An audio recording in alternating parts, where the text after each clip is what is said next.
कौन एक धार्मिक स्थान है, जैसे कि आप अगर गिने तो हम सबसे शुरुआत करें तो हमारे करणी माता जी देशनोक में, उसके बाद कपिल मुनि जी कोलाय जी में, जहाँ पर करणी माता ने खुद का शरीर त्यागा, ऋण मठ गढ़ियाला, वो भी हमारे कोलायत विधानसभा क्षेत्र में। हम आगे चांदमाला चले जाते हैं तो वहाँ पर भी नखत बनासा का मंदिर है। तो एक रिलीजियस सर्किट जो आप मान सकते हैं NH 911 जो हमारी खाजूवाला आपके ये दंतोर बाप रोड है, वहाँ से लेके जो हमारा जोधपुर हाईवे, इसके अंदर बीच में जितने भी रिलीजियस पॉइंट्स हैं, इसको हम टच करने का प्रयास करें। आगे आने वाले बजट घोषणा के अंदर भी हम वहाँ से एक रोड लेकर आएंगे और CM साहब का लगातार इसमें टच है और वो खुद भी धार्मिक आस्था जुड़े हुए हैं और इससे खुद लगाव निजी तौर पर रखते हैं। आप निश्चित रूप से अलग कोलायत कोलायत के युवा विधायक पहली बार अंशुमान सिंह भाटी मेरे साथ में है। नमस्कार सर। नमस्कार सुदेश जी, स्वागत है आपकी पूरी टीम का और दर्शकों का, सभी का। इस बार सर मैंने अभी 4-5 साधुओं से बात करने की कोशिश की है, वो कह रहे हैं कि इस बार कोलायत का जो ये मेला है वो वाकई में पुष्कर के तर्ज पर काफी साज सजावट में अच्छा और सुंदर दिख रहा है। तो क्या क्या बदलाव किए हैं आपने? बदलाव जो लगातार पिछले 10 सालों के अंदर जो हमारा तीर्थराज कपिल मुनीश्वर जी का जो तपोस्थली रही है श्री कोलाय जी, वहाँ पर कहीं ना कहीं एक जो ध्यान देना चाहिए था प्रशासन की तरफ से और भी जितने जनप्रतिनिधि की तरफ से, वो दिया नहीं गया जी। तो MLA बनती जो 2024 का कार्तिक पूर्णिमा का मेला था, उसमें भी हमने बहुत प्रयास करे। उस टाइम कोलाय सरोवर के घाटों पर चलने के हालात ही नहीं थे। आज जो हम देख रहे हैं, आज चलने योग्य तो है, साफ सफाई भी बेहतर है, जिस प्रकार से डेकोरेशन की कार्रवाई करी हुई है जी। तो अगर आप देखेंगे मात्र 20-22 महीनों के अंदर हम कहाँ से कहाँ तक पहुंचे। तो जिस प्रकार से आप ये आर्ट वर्क आप यहाँ पे देख सकते हैं लेफ्ट साइड के अंदर, ये आर्ट वर्क भी बहुत भव्य है और इसके अंदर जो हमने कपिल मुनि जी के अंदर पिछली बार करा था, ये सारे के सारे कार्य इसमें दर्शाए हुए हैं। और जितने भी साधु संत हैं और जितने भी हरियाणा पंजाब से श्रद्धालु आते हैं, वो खुद ही खुद के मुंह से बयान करते हैं कि कपिल मुनि जी के इस पावन धरा पर उनको क्या बदलाव दिख रहा है। तो निश्चित रूप से लाइटिंग पर विशेष ध्यान दिया गया है, स्वच्छता पर विशेष ध्यान दिया गया है और जो हमारे महिला सुरक्षा के ऊपर जो कहीं ना कहीं उनको जो उनका बराबर हक था, उनकी सुरक्षा नहीं मिल पा रही थी, उस पर विशेष ध्यान दिया है। और निश्चित रूप से ये एक तो पहल है, शुरुआत है। इसमें अधिकांश वर्क आपको लगता होगा टेम्पररी है, पर ये अधिकांश वर्क ये परमानेंट के हमने तरीके से भी हमने करने का प्रयास करा है। 50 लाख रुपए मैंने अपने विधायक कोष से जो हमारे जज्जू चौराहे पर 40 लाइट हेरिटेज पोल जो मात्र या तो राजस्थान विधानसभा के सामने है या श्री कपिल कोलाय जी के अंदर है, तो 50 लाख की 40 हेरिटेज पोल हमने वहां पर लगा के आज स्थापित भी कर दिया, जो ऑटोमेटिक लाइट से कनेक्टेड है। स्वतः ही वो चालू होते, स्वतः ही वो दिन में बंद हो जाती है। इस प्रकार से ये महज शुरुआत है और भी अन्य जितनी DPR है, हमने DPR भी हमारी सारी पूर्ण कंप्लीट करी। जो 2024 का हमारा पहला बजट था, कोलायत विधानसभा क्षेत्र की जो पहली घोषणा थी वो यही इसी सरोवर के विकास के संबंध में थी। जब धार्मिक पर्यटन को बढ़ाने के लिए हमारे CM साहब ने हमें फंड दिया, उस फंड के अंदर आपको मेरे को बताते हुए बड़ी खुशी हो रही है, हम एक प्रथम बार कपिल मुनि जी कोलाय जी में हम हमारा एक पेनोरमा तैयार करने जा रहे हैं, जिसके लिए परसों लखाव साहब यहाँ पधारे थे और उन्होंने हमको अवगत कराया। उसकी AS TS और FS तक निकल चुकी है, DPR की तैयारी भी हम चालू कर चुके। तो निश्चित रूप से ये एक बहुत ही बढ़िया पहल है और जैसे हमेशा दाऊ साहब फरमाते हैं, आप बढ़िया साफ दिल से काम करोगे तो ऊपर वाला भी आपकी मदद करेगा। वो हमको आज देखने को खुद को मिल रहा है, चरित्रार्थ भी हो रहा है कि जो भी हमने संकल्प लिया था, जो भी हमारा विजन था, धरातल पर धीरे धीरे उतर रहा है। निश्चित रूप से बहुत बड़ा क्षेत्र है और काफ़ी कह सकते हैं 10 साल के अंदर के अनदेखी रही है, उसको भी हम पीछे मिटाते हुए चलेंगे। और ये जो हमारा तीर्थराज है, जो सिर्फ और सिर्फ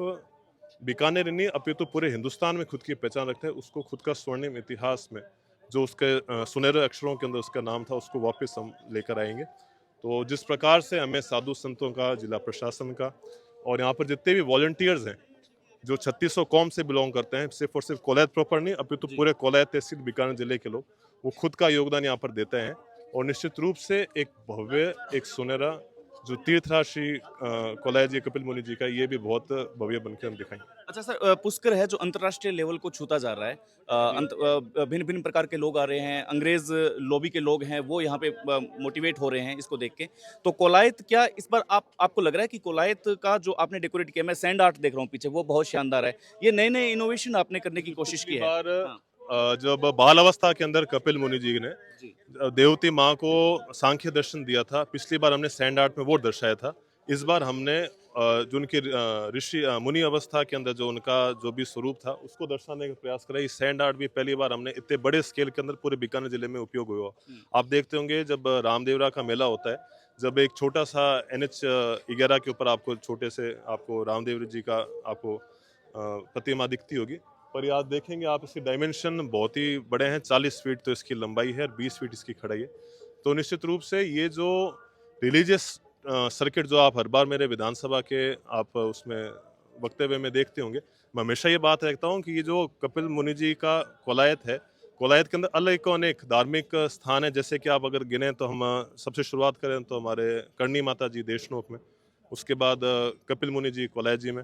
जहाँ पर करणी माता ने खुद का शरीर त्याग गया, रिंड मठ गडियाला, वो भी हमारे कोलायत विधानसभा क्षेत्र में। हम आगे चांदमाला चले जाते हैं तो वहाँ पर भी नखत बनासा का मंदिर है, बीच में बबूता दादे का मंदिर भी कोलासर पश्चिम में। तो एक रिलीजियस सर्किट जो आप मान सकते हैं NH 911 जो हमारी खाजूवाला आपके ये दंतोर बाप रोड है, वहाँ से लेके जो हमारा जोधपुर हाईवे,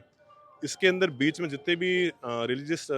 पॉइंट्स हैं इसको हम टच करने का प्रयास करें। आगे आने वाले बजट घोषणा के अंदर भी हम वहाँ से एक रोड लेकर आएंगे। तो निश्चित रूप से बहुत बढ़िया पहल है और मैं ये चाहता हूँ जो भी श्रद्धालु, एक हम सुनते हैं श्रद्धालु भी और जो टूरिस्ट जो कहीं ना कहीं बीकानेर जिले को टालता आ रहा है, अगर उसको जाना होता है जैसलमेर तो जैसलमेर के लिए वो बीकानेर नहीं होते हुए जोधपुर होते हुए जैसलमेर जाएगा, पर बीकानेर को टालता है। तो निश्चित रूप से मैं चाहूँगा यदि व्यक्ति खुद के रास्ता चेंज करे, कोई भी टूरिस्ट खुद का रास्ता चेंज करे तो कपिल मुनि जी के बीच रास्ते में ज़रूर होके जाए और हमारे जितने भी रिलीजियस सर्किट हैं इनको टच करते हुए ज़रूर जाए। तो इससे हम चाहेंगे, तो इससे न सिर्फ हमारे यहाँ पे लोकल इकोसिस्टम को हमारे बेनिफिट मिलेगा, सभी युवाओं को रोजगार मिलेगा, साथ ही साथ जो परिकल्पना मेरे पिताश्री ने और मैं दाऊसा ने करी जो कई कारण से पूर्ण नहीं हो पाई, इस बार हम उसको पूर्ण कराने काफ़ी नज़दीक है और CM साहब का लगातार इसमें टच है और वो खुद भी धार्मिक आस्था जुड़े हुए हैं और इससे खुद लगाव निजी तौर पर रखते हैं। आप निश्चित रूप से अलग कोलायत आप अंतिम प्रश्न है मेरा सर, क्या आप आने वाले दिनों के अंदर नेक्स्ट ईयर क्या कोशिश करेंगे CM साहब एक बार विजिट करें? क्योंकि जब CM साहब अगर मेले में एक बार आ गए तो फिर ये मान सकते हैं कि कहीं ना कहीं बहुत आयाम छू सकता है ये कोलायत जी का मेला। मेरा प्रयास ये रहेगा, क्योंकि आपने मेरा वक्तव्य और हर जगह मेरा व्यवहार देखा होगा, मैं बोलने में कम काम ज़्यादा कराने में विश्वास ज़्यादा रखता हूँ। इस वजह से आपकी बात बिल्कुल सही है, जब कभी भी एक बहुत ही बड़ी हस्ती किसी भी स्थान पर आती है उसका कहीं ना कहीं बहुत ही बड़ा नाम होता है, उससे पूरा का पूरा इकोसिस्टम डेवलप होता है। तो इस बार हमारा ये प्रयास रहेगा, हम हमारा काम पहले धरातल पर पूर्ण कंप्लीट करें, कंप्लीट करने के बाद हम CM साहब को यहाँ पर लेके आएंगे और CM साहब मुझे निश्चित रूप से हमारी बात को कभी टालेंगे नहीं और हम अगर कोलायत जी के लिए उनको बुलाएंगे इस पावन कार्य के लिए, वो निश्चित रूप से हमारे लिए आएंगे और जिस दिन CM साहब यहाँ पधारेंगे उसके बाद निश्चित रूप से इस पूरे क्षेत्र का कायाकल्प होना निश्चित। बहुत बहुत आभार सर, बहुत बहुत धन्यवाद, जितना भी बोलते हो सटीक बोलते हो। आपके साथ मुलाकात करके काफ़ी समय के बाद हुआ। मैं आपको निजी तौर पर इसलिए धन्यवाद देना चाहता हूँ कि जहाँ कहीं ना कहीं पिछले सरकार के अंदर जब आवाज़ दबने लगी, आपने, चाहे हम बरसलपुर क्षेत्र की बात करें, बज्जू की बात करें, कोलायत की बात करें, आपने उन जनता की आवाज़ दबने नहीं दी और आप बिल्कुल सटीक विश्लेषण खुद का देते रहे। मैं आपको खुद निजी तौर पर आपको फॉलो भी करता हूँ और जो आप रो सुदेश राजस्थानी जो चैनल है, अब वो कायदे हो तो आप रो पूरा संवाद राजस्थानी में होना चाहिए, इस तो पर आप शुरुआत ही वहाँ पर हिंदी में कर दी,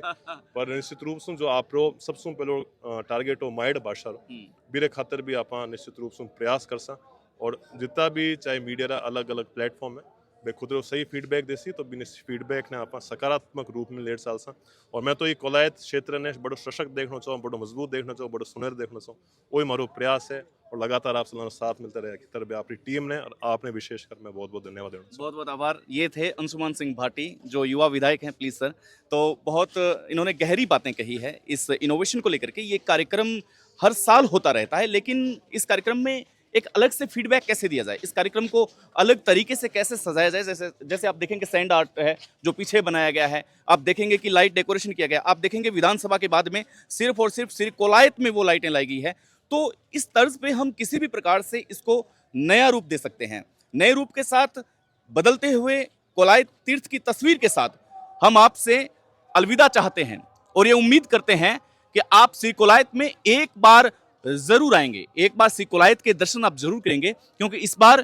पहले की भांति जब भी आप यहाँ नया कुछ देखने के लिए, नया करने के लिए आएंगे तो आपको विश्वास दिलाते हैं कि एक बार कोलायत जरूर आइएगा, क्योंकि यहाँ पर आपको मिल सकता है सबसे बड़ा सुकून, यहाँ पे मिल सकता है आपको पुष्कर जैसी शांति का अनुभव, यहाँ पे मिल सकता है आपको तीर्थ स्थानों का, सारे तीर्थ स्थानों का मिला करके अगर यहाँ पे आपने अगर तीर्थ कर लिया और वो भी इस बार, तो मान सकते हैं कि कहीं ना कहीं आपका जीवन सफल हो सकता है। नमस्कार, मिलते हैं एक नई अपडेट के साथ, तब तक के लिए मस्त रहें, जबरदस्त रहें, नमस्ते।